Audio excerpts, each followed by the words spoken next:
Can we get receivers to catch the damn ball?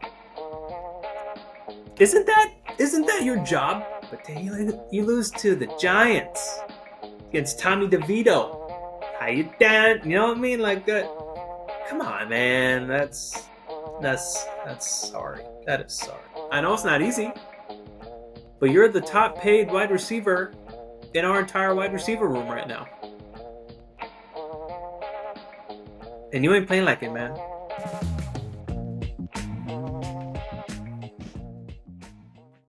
All right. Uh, damn it. So, the Chiefs lost last night.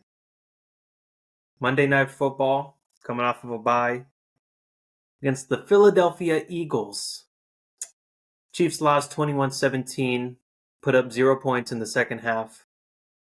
The third straight game where the Chiefs have put up 0 points in the second half, starting with that Broncos game where we lost 24-9. Dolphins game where we won, Frankfurt, Germany, 21-14. Then in the loss last night to the Eagles, both teams coming off byes. I have a few stats for you guys that I think are quite interesting. We're just going to get right into it because I'm pissed. 26 dropped passes by receivers this season. That leads the entire NFL in dropped passes. 26! That's at least 2 a game. Again, second half slumps we've had so far this season. We are averaging 5.3 points per game in the second half this entire season. There's 2 halves to this game, guys. We had a great first half. A great first half. I didn't like the pick in the end zone by Mahomes, but we came right back, knocked it back in, touchdown. We stopped Philly from moving the ball. We're able to get a field goal, close out half. We're up 17-7. I felt pretty good. But again, as everyone knows, there's not just one half in a game that is played. There are 2. Chiefs, Andy, Mahomes, Matt Nagy. Come on, man. Matt Nagy, man. I don't know how I feel about him. Anyways, the Chiefs have scored only 1 touchdown in the fourth quarter this entire season. We've played 10 fourth quarters so far. Through 10 games, we've only put up 1 touchdown in the fourth quarter. Again, this is awful. This last one here, it's not good. Outscored 38-0 in the last 3 games in the second half. 38-0. We've been outscored. 2 out of those 3 games we were in last night, and obviously in the Dolphins game that we ended up winning somehow because the defense is that great. They played great last night. We had every opportunity in that game to pull away. Every opportunity for the offense to score, pull away. Because for the longest time, it was 17-7. Then they scored 17-14. All right, come on. We still have a 3-point advantage. Come on, offense. Let's get something going. Fumble. On like the 10-yard line. We were in Eagle territory on like the 10-yard line. Kelsey fumbles. We get the ball back right after. They didn't do anything with it. But shit, neither do we. Punt. Philly goes down and scores. We don't do shit with it. Don't do anything. We had 2 more drives after the Eagles scored with like 5:30 something left in the game. We get the ball, do nothing, punt it back. My dad texted me, said game's over. I didn't respond because I was hoping that things would turn around. And then I was going to be like, see, game wasn't over. We make them punt back to us. 1 more drive. We have a chance to win it. Nope.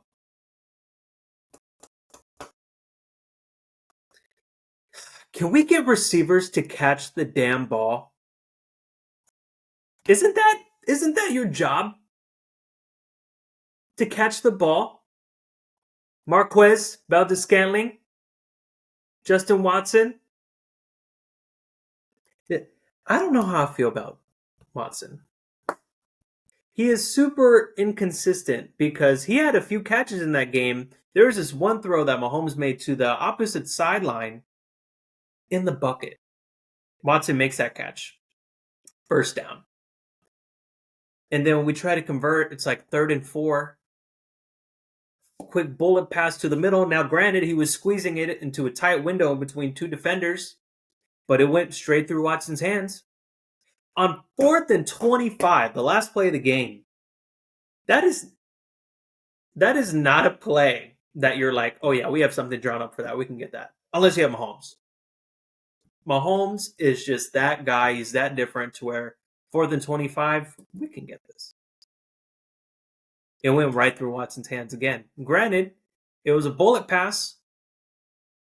He had like 3 defenders in his area, 3 or 4 defenders in his area. But if he catches that, that's a first down. We keep it going, possibly go down, win it. No.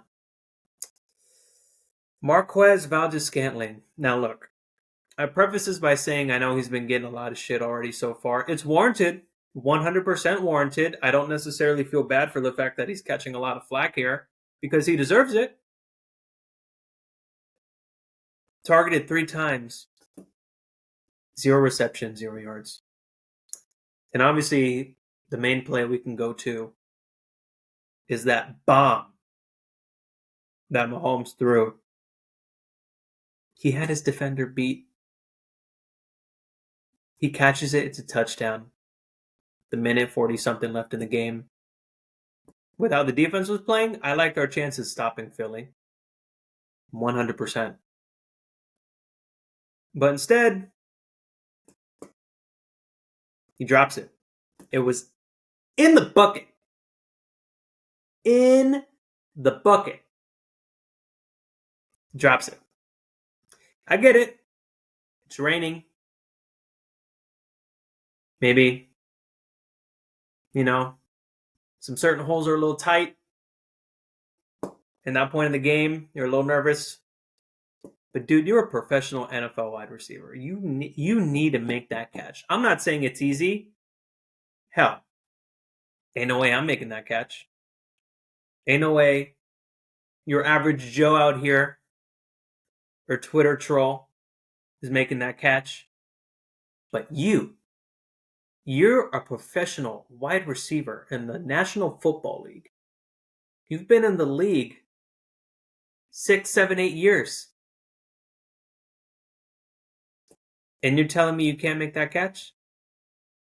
Again, I know it's not easy, but you're the top paid wide receiver in our entire wide receiver room right now. And you ain't playing like it, man. You're just not. I won't go through all the stats so far this season for him in particular. I'm not going to go through his salary. Yeah, I just said that he made the most amount of money right now so far as a wide receiver on the entire Chiefs team. But I'll just leave it at that. His play isn't showing it. It's awful. Absolutely awful. The only bright spots in this game were 3. Rashee Rice, Kadarius Toney, and Pacheco. Even Clyde Edwards-Helaire. He had 2 runs for 20 yards. I was like, all right. Clyde got a lot more touches than I was expecting. And you know what? I did not mind it. I didn't. Because typically we get him in there. Just do a quick inside run. He gets stuffed. Maybe gets a yard. That's typically, those are the type of plays that you see Clyde play. And those are the result. But no. He averaged 10 yards a carry. Granted, only 2 carries. But still, we had an amazing game on the ground. I said on the show, if we get at least 100 yards on the ground, we're winning this game. Well, you know what? I didn't take into account a Kelsey fumble at the 10-yard line. I also did not take into account a Mahomes pick in the end zone, and us going freaking punt, punt, punt, punt, punt, turnover, punt, punt, punt in the second half. I didn't anticipate that. We ran the ball 30 times, 168 yards total, around 5.5 yards per carry. I'll take that all day. All day. And you know what? A part of me is a little optimistic, given the fact that we are seeing this recipe here of how our offense can look when we run the ball consistently. Are we going to put up 168 yards per game going forward? No. But 30 carries? If we can average like 4 to 5 yards per carry, those amount of oh my God. We'll be able to milk the clock. We'll be able to add more dimension to this offense. I mean, shit, Pat still threw the ball like 43 times. Half of his damn throws were dropped. Come on, now there were some throws too that Pat was just off on, and there were a few, and that was frustrating. But there were some other throws, man. He was on the money, and receivers just couldn't catch him. Anyways, offense. Needless to say, we cannot show up in the second half and give a performance like that. We just simply can't. They know that. Chiefs Kingdom knows that. So come on. This is by far the toughest defense we will face the rest of the season, or the regular season, that is.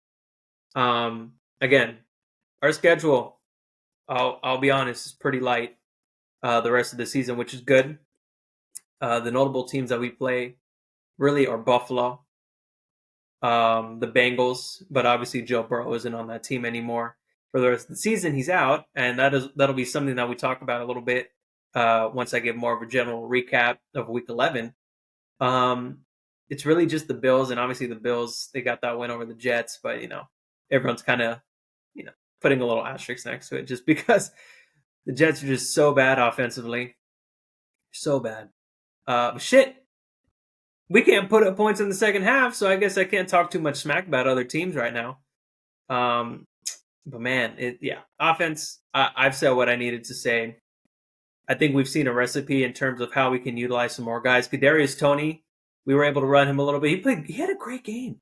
Punt returns, great. Nicole, I know he was kind of in and out because he hurt his thumb, I think. But hey, if that allows Kadarius Toney to show what he can do, again, he's just inconsistent. That's the only issue with him. He's always injured too. But there were a lot of bright spots with that last night. And again, Rashee Rice, he's showing flashes, more and more flashes. He's definitely rising as that number one receiving option as a rookie. Travis didn't have a great game. He had a touchdown reception, but not the greatest game. Again, 9 targets, 7 receptions for 44 yards. 1 touchdown pass, but also 1 fumble. That was really tough. We can't afford that. We just can't. We were able to get a pick off of Jalen last night, but we had to pick ourselves and a turnover. We cannot lose these turnover battles. When we had the offense that we did, in prior seasons, we were able to overcome some of those deficits. But this just isn't the same offense, and that's clear. So we need to be very tight when it comes to those details, winning the turnover battle, winning time of possession, making sure that we utilize and capitalize our possessions in the red zone.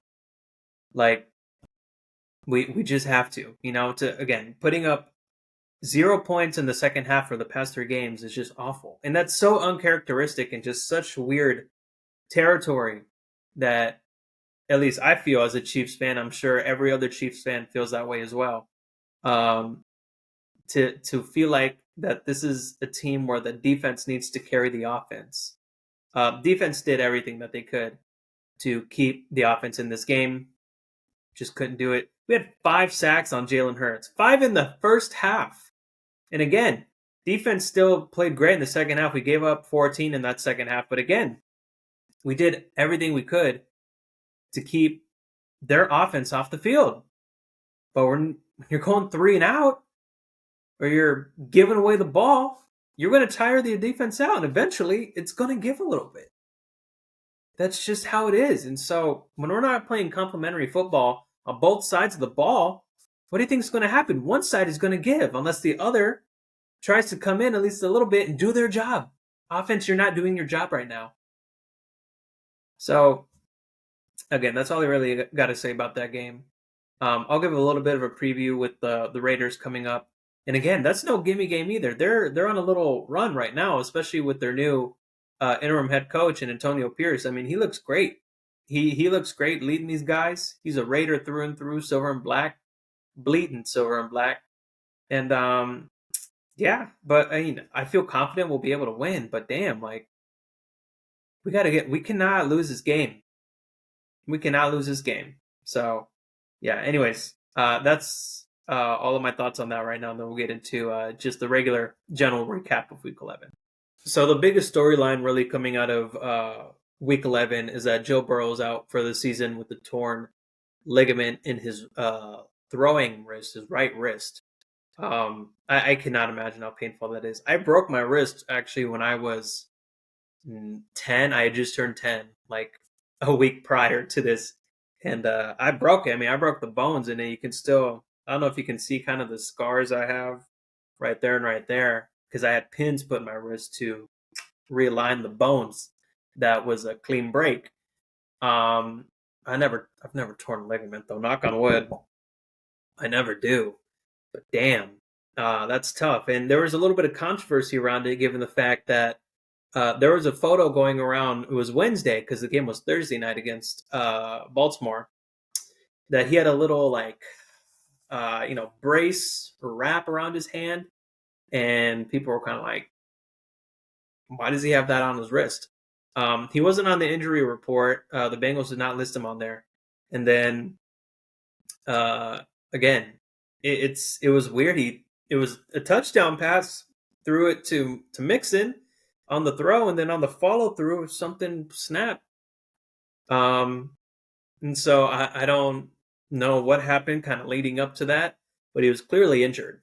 And so the fact that he wasn't listed on the injury report, the NFL is investigating. They're kind of like, why didn't you do that? And that's really where the main argument was. People aren't saying like, why was he out there to begin with? Well, some are. But, if you're an NFL fan, you're an NFL expert, you're like, hey, you get paid to play whether you're hurt or not. Obviously depends depending on the severity of the injury, right? But you got guys that are playing, with messed up rotator cuffs, sprained knees, sprained ankles, elbows, wrists, like everyone's hurt right now. Nobody's 100%. And so I don't think it was necessarily the argument that they were like, why is he out there when he's hurt?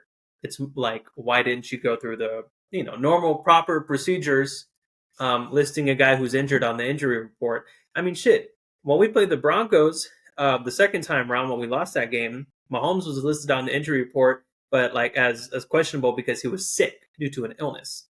And obviously everyone knew he was going to play, but again, you place a guy if he's sick, if he's hurt, on their injury report because people need to know that, regardless if he's playing or not. So yeah, that was interesting, but it's safe to say that the Bengals season's probably over. More so, yes than a no. And yeah, that sucks for the Bengals. That sucks for Joe Burrow. But you also got to think if you're a Bengals fan, more so the Bengals front office. Man, we're going to be losing some guys in free agency. We're going to need to figure out, again, with paying Joe Burrow the amount that they did, who they're going to keep, who they're going to let go. I think of a guy like T. Higgins, who is a bona fide number 2. Obviously, you have Jamar Chase as your number 1, no question. But T. Higgins can ball. I would love if the Chiefs could go after him. I mean, there's no boundary. I mean, Orlando Brown, one of our offensive tackles, went to the Bengals after we won the Super Bowl. Went to the ops because we don't mess with the Bengals like that. Hey, T. Higgins, though, he's a free agent. If he wants to come to the Chiefs, I will please, I will welcome him with open arms, especially given the wide receiver room we have right now. Again, after this season, I'm down to just keep Rashee Rice, Kadarius Toney, maybe Justin Watson. Maybe that's about it. Marquez, you can go. Sky Moore, dude, I've tried. I have tried to give you a chance, but you are not developing the way that I thought you would have, that a lot of people thought you would have. It's just no good. Richie James, I forget he's even on the team sometimes, but he's on the roster. Get out, guys. Just get out of my face. Yeah. So let's go get some guys. Mecole, yeah, I don't know. Maybe Mecole. Maybe Mecole too. But again, we let him go for a reason. We brought him back, and I'm glad that we did because he knows the offense, he knows the team. Damn, let's go get a guy. Come on, let's go get a guy, guys. Let's go. Come on, Clark Hunt. Freaking, let's go. Come on, man. Brett Veach, work your damn magic, man. Anyways, so that's what's going on with Joe Burrow and the Bengals right now. The other thing too, just this morning, finally, Pittsburgh Steelers prayers have been answered. All their fans and even the players, let's be honest. Matt Canada is out of Pittsburgh, fired as the offensive coordinator after 3 years with the Steelers. Everyone is so happy if you're a Steelers fan. Again, this offense just looks so anemic, so high school-ish, right? Like, it's funny. I love the Pat McAfee show. And Tone Diggs, who's one of the guys on there, he said it was kind of like a Mickey Mouse type offense. And it did look like that. I mean, shoot. I know Pittsburgh football, play defense, run the ball, pound the rock. We're going to win. We can't even do that, And the fact that you guys are 6-4 is, you should feel very happy about yourself right now. 6-4. We'll go over the standings just really quickly in a bit. But hey, you're still in the thick of it. You really are. And get rid of Matt Canada, and things are looking bright for Steelers fans. Things that are not looking so bright, but you can take this news, obviously, with the good attitude, is that Zach Wilson benched. Actually, not just benched. He's all the way at the end of the bench as the third string. He lost his starting job, and he's coming off as a third stringer. You got Tim Boyle as your starter now. Trevor Siemian backup, third string. Zach Wilson. It was time. I mean, we all knew it, right? But the fact that it took this long is a little surprising, if I'm 100% honest. I was, this could have been the case a few weeks ago. And look, I can say that Zach Wilson, and I've said this on the show, there have been games where he hasn't been the reason why the Jets have lost. Has he played great? No. But he's not necessarily the reason why they lost. But, I mean, that loss against Buffalo, 32-6, something like that, that was a final nail in the coffin. I think he played his last game with the New York Jets, barring any other injuries to starting QBs, and then he has to get thrown back in there. But yeah, I think after this season, he's gone. To where? I don't know. I don't think it's his last game in the NFL, but definitely with the Jets. They're done with him. All right, so just a quick look at the standings here. With the Chiefs' loss last night to the Eagles, the Ravens move up to the number 1 seed. But the only saving grace that I can really say here for the Chiefs is that overall in the AFC, they have a better conference record than the Ravens do. The Ravens are 5-3 in the conference, and the Chiefs are 5-1. So obviously, I think the rest of the season we play all AFC teams. Play the Raiders 2 times. We play the Chargers 1 more time. We play the Bills. We play the Bengals. The Patriots, that's another game. We play them Monday night. I'm missing another team. But anyways, so we got to have a clean slate there. We cannot slip up against any of those teams because if this comes down to the wire and we have like tied records with other teams, obviously that conference record is going to be vital. So yeah, Ravens at number 1, sitting at 8-3. The Chiefs moved down to number 2, 7-3. Jacksonville with the huge win over the Titans. Again, Titans, you're no good. You're not good at all. Yeah, Jacksonville 7-3. We have that tiebreaker, that head-to-head tiebreaker against them. Miami sitting at number 4. Again, a close win against the Raiders, 20-13. That was interesting. People are kind of looking at that like, huh, that wasn't the most convincing win. So, you can take that with a grain of salt if you're pro Miami or not. Number 5, Cleveland Browns, again, 7-3. Chiefs, Jaguars, Dolphins, and Browns all have the same record, sitting at 7-3. Texans move up to the 6th spot, 6-4, and rounding it up, the Pittsburgh Steelers, number 7, 6-4. Hey, it's tight. I mean, Buffalo, they're out of the playoff picture currently right now, but they're 6-5. The Colts 5-5, Broncos 5-5, Bengals 5-5, Raiders 5-6, Chargers got a tough loss against the Packers, now sitting at 4-6. Brandon Staley, I'm genuinely surprised he still has a job. He needs to get the hell out of there because he is hurting this team. A guy where defense is supposed to be his expertise, he's doing a really shitty job right now. Moving over to the NFC, obviously the Eagles won last night, so they continue their dominant season up to this point, 9-1 in that number 1 seed. Detroit with the comeback against the Bears. I watched that game too. Amon-Ra, dude. I love you, man. You are great in fantasy. Detroit sitting at 8-2. San Francisco 7-3. New Orleans, obviously, that NFC South division leader, 5-5. Again, that division is not very good. Dallas sitting at 7-3 in the 5 seed. Seattle 6-4 in the 6 seed. Rounding that up, Minnesota 6-5 in the final wild card seed. Hey, this is where games really matter now. Like around Thanksgiving, post Thanksgiving is where things start to heat up. Seedings start to really take place. You really get to see where teams are in the season and their true identities start to show. I think we're really getting to the nitty gritty of it now. And it's going to be a tough next 7 games for all of these teams. And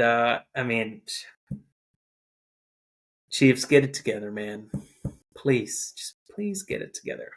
All right, guys, before we get out of here, I'm going to give you all my picks for this week 12 of the NFL season. Thanksgiving's coming up this Thursday. So obviously we got 3 Thursday games, Thanksgiving games. We have 1 Friday game, the first ever Friday game in NFL history, Black Friday, with the Dolphins and Jets, and then everything else is on Sunday. So let's get into it. First game, Packers at Lions. I'm going to take the Lions here. Packers had a great win over the Chargers, but again, everyone can have a day, especially on the offensive side of the ball when you're playing that Chargers Brandon Staley defense.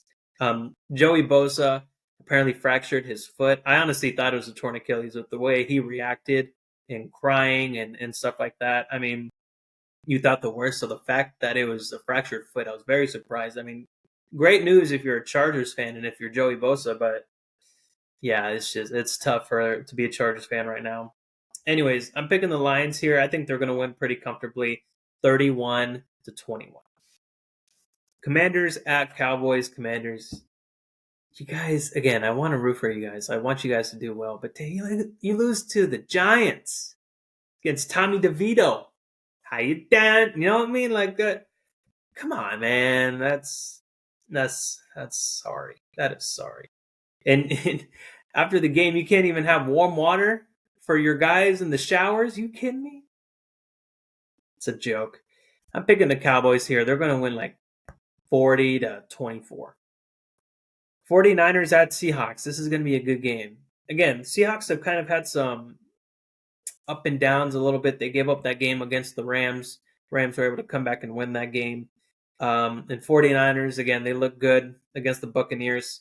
I think the 49ers just have the better overall team, so I'm going to pick them here. I think it'll be a good game, though. But yeah, picking the Niners here, 30-27. Dolphins at Jets. Dolphins are going to be winning this game. I think if the Jets lose this game, depending on how the other games go, that timeline for Rodgers to come back, I think, is going to get extended a little bit. Because at this point, if they lose this game, I mean, there's no reason for Aaron Rodgers to come back in a losing effort unless they genuinely have a chance to make the playoffs. So I think the Jets know that. The Jets need to win this game. It'll be interesting to see with the new guy in Tim Boyle leading this offense. I think it could be a close game. I obviously think that Miami, they did not have a great game against the Raiders. I mean, only 20-13 against a team that, you know, the general NFL fan doesn't see them in the same class. And with the Jets, with the defense how that they have so far, and kind of changing of the guard, new vibes, right? Hopefully, I'm rooting for the Jets in this game. I want them to win this game, but I think Miami and their offense is just going to be too powerful. I'm going to pick them to win 24-17. Chiefs at Raiders. Again, we need this game. We need this game. I feel like we will have this game. There needs to be a freaking fire lit under their ass because I'm pissed after how they performed in that second half. It was horrible. Absolutely horrible. And I like to think they feel the same way. This is a game that I think initially when they looked on their schedule weren't going to take us seriously. They can say all they want that they take it seriously. They don't. You can clearly see in their play when they play down to their opponent, and it is evident. And I fear that, well, I feared initially. I don't fear as much now. That initially, before we had some drop games during the season, that they looked at this game and they're like, "Oh, that's a gimme game." Now, right now, and shoot, 5-6, we're 7-3. I mean, they're only 2.5 games behind us. We got to get this game, and I feel like that we're going to feel that sense of urgency. We got to show up in the second half, man. Come on, you know. And look, the Raiders, they got some guys. You know, they got Jacoby Myers. You know, they got Renfro, obviously Devontae Adams, Josh Jacobs. You know, these are guys that are good quality players. Obviously, Max Crosby on the other side of the ball. That guy's an animal. But yeah, let's get it together, guys. Come on. I'm picking the Chiefs here. I think we can win this game. I feel confident that in the fact that we're going to have motivation to really win this game this week. I really do. Every AFC conference game matters, and just in general, every game to this point forward really matters. It magnifies that much more given the fact that records are so close. Records are so close. These head-to-head matchups are very important. Divisional wins are important. Conference wins are important. So I just think, given the fact that the Chiefs' aspirations during this stretch is just Super Bowl or bust, in comparison to the Raiders, where at this point they just want to be respectable and relevant. Two very different ideologies in that standpoint, and for that reason, I'm going to pick the Chiefs here, atop of all the other reasons that I gave you. I think we can win this game 27-21. Steelers at Bengals. I'm going to pick the Steelers here. Obviously, Joe Burrow out for the rest of the season. It'll be interesting to see how their offense operates, but I think the fact that Matt Canada's out of the building now, vibes are definitely different in Pittsburgh, much better, much happier. And I think they're going to want to go out there and prove that, hey, we can be a team, and this guy was hindering us, even though they won't flat out say that. Their play will. I'm going to pick the Steelers here. It'll be a lower scoring game, as a Pittsburgh Steeler game typically goes, 20-17. Jaguars at Texans. This is a great game. Again, only one game separating these two. If the Texans win, they will sweep the Jaguars this season, and they will be leading that AFC South division, given, they have the head-to-head record, winning record against the Jaguars. Ooh, I'm going to pick the Texans. I just think they have a great team. Now, they look shaky against Arizona, but hey, they're able to quickly turn things around ever since Kyler Murray came back. I don't think they're that crappy Arizona team that people were looking at them like in the first part of the season. James Conner, man, he's a great player. I think he's kind of getting his talents wasted with Arizona, but that's neither here nor there. I think though that the Texans will win this game. I think it'll be a great game. I think it'll be a higher scoring game, but I want to pick the Texans to win here, 30-28. Bucks at Colts. I'm gonna pick the Bucks here. I mean, they had some spurts against the 49ers. Obviously, the 49ers are the overall better team. The overall better team. Colts just let go. They just released Shaq Leonard today too, which was very interesting. No one was really expecting that. Again, a top defender in this league without a doubt. But I think the Bucks they've definitely shown some flashes offensively too. And hey, in an NFC South division where you can win your division with the losing record, I think that's motivation for them too to want to win more games and to have that little fire lit under them. So I think the Bucks are going to win this game 24-20. Saints at Falcons. I'll go with the Saints here. Again, I just think they have the better overall record. The Falcons have been kind of up and down. They've lost some games that they shouldn't have. And yeah, I just the way that they've been utilizing Bijan Robinson over these past few games too has been interesting. I don't know what that's all about. But yeah, I think the Saints are going to win this game here. I think it'll be a higher scoring game. I'm going to pick them here, 27-23. Oh boy. We have a repeat of the 2007 Super Bowl. Patriots at Giants. Obviously, it doesn't carry the same weight it did 16 years ago. But man, this is going to be a shitty game. It really is. But I think the Patriots just have the better team. They have the better coach team. Damn, this is hard. This is going to be, I don't know if really anyone's going to want to watch this game. But I'll pick the Patriots here to win in kind of a lower scoring game, 21-17. Panthers at Titans. Man, if the Titans lose this game, that's it. Like, season's a wrap. Pack it up. Pull your starters.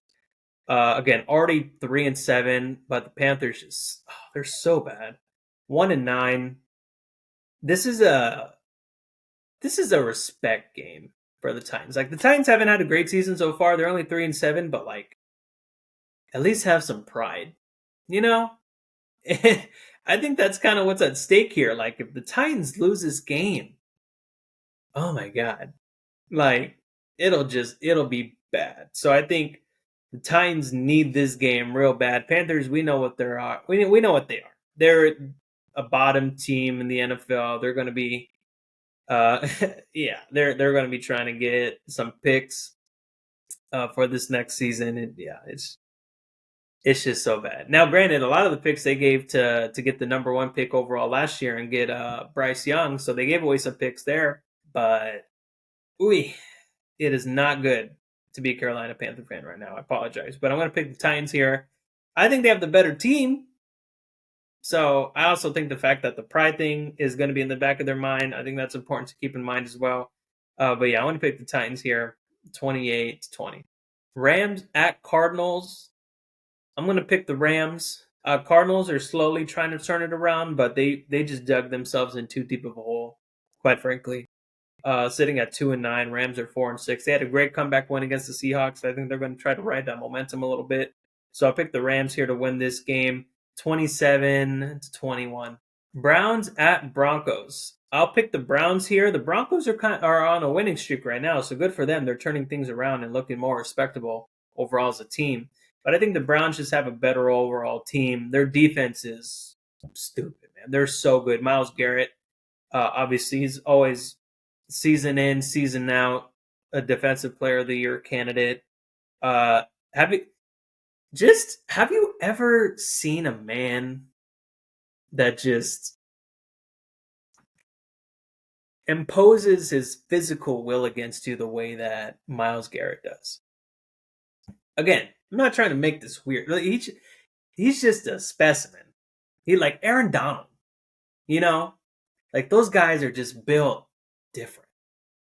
They really are. If I was ever on the field and I saw them running towards me, I would just fall. I just like, dude, go ahead.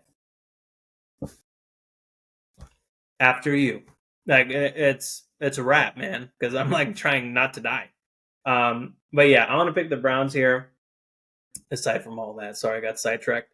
Yeah, it's going to be a lower scoring game for sure. I don't think that this will be It'll be lucky if this gets into the mid-20s. I think that the Browns will win this game here, 21-18. Bills and Eagles. I'm gonna pick the Eagles here. Again, they didn't look great against us, but I think it's important to keep in mind our defense is just looking that great so far. AJ Brown only had one reception that entire game, and he's having a hell of a season so far. So the fact that we were able to hold him to only one reception is crazy. So again, the Bills defense, they've lost a few guys along the way on that side of the ball. Josh Allen, he's like, hey, we're back now. You play the Jets, dude. Relax. All right. You're playing an actual competent team in the Philadelphia Eagles, who I think are going to win this game. I think it'll be a good game. I don't think it'll be a blowout, but I think the Eagles are going to show they're just genuinely the better team.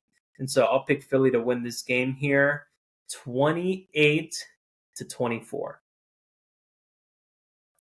Ravens at Chargers. I'm picking the Ravens here without a doubt. Their offense is going to tear up this Chargers defense for sure. I don't think it'll be a shootout because I think the Ravens defense is great. I don't think they're going to allow it to happen.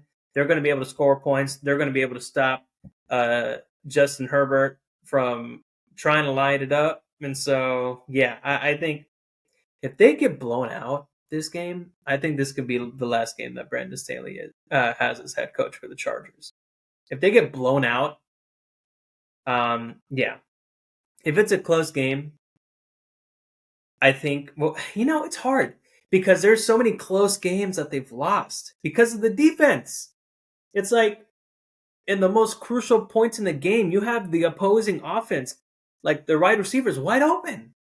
And you're like, in that point in the game, how do you allow that to happen? So I guess I could just say if they lose this game, Brandon Staley's out, regardless if it's a blowout or if it's a heartbreaker last minute.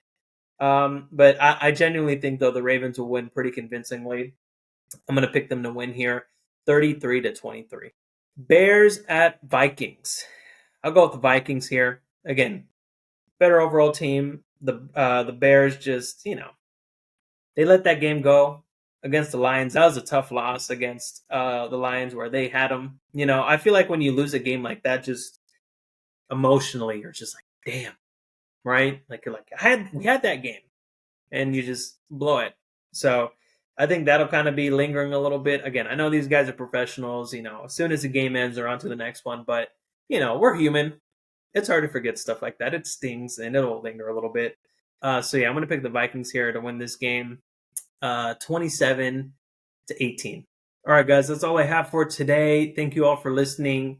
And yeah, man, Chiefs, just Andy Reid, Pat, listen to me, okay? Just please win this game, and then we'll go from there. But damn it, if there's one team that I hate losing to, it's the Raiders. God, I hate the Raiders. Just please win that game. Anyways, I'll leave it at that. Everyone, happy holidays, happy Thanksgiving to all of you. And I wish you all the best. Thank you all for listening once again, and I will see you all next week. Peace.